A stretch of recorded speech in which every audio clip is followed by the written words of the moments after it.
একটি সাপ আর টাকি মাছের মধ্যে খুবই বন্ধুত্ব ছিল। তারা সব সময় একসাথেই থাকত। কিন্তু সাপ ছিল খুবই অহংকারী। অহংকারের বশে সে কখনো ডানে কখনো বামে এইভাবে হেলে দুলে চলত। ভরা বর্ষায় দুই বন্ধু একদিন ঘুরতে বের হলো।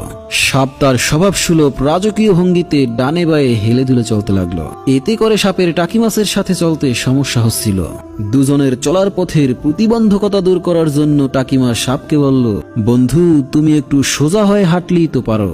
সাপ বলল, বন্ধু যারে দেখতে নারী তার চলন বাঁকা। তুমি আসলে আমাকে দেখতেই পারো না, তাই আমার চলন তোমার কাছে বাঁকা মনে হয়। টাকি মাছ বলল, আরে না রে বন্ধু, ব্যাপারটা আসলে তা নয়। তোমার বাঁকা চলার কারণে আমি তোমার পাশাপাশি হাঁটতে পারছি না।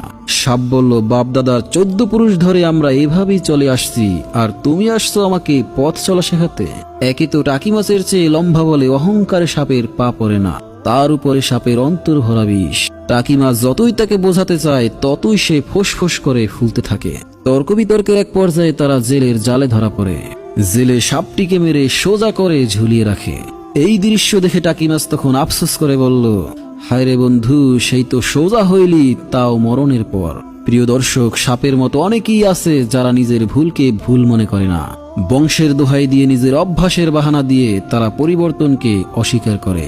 কারো উপদেশ তারা নিতেই চায় না, বরং উপহাস করে।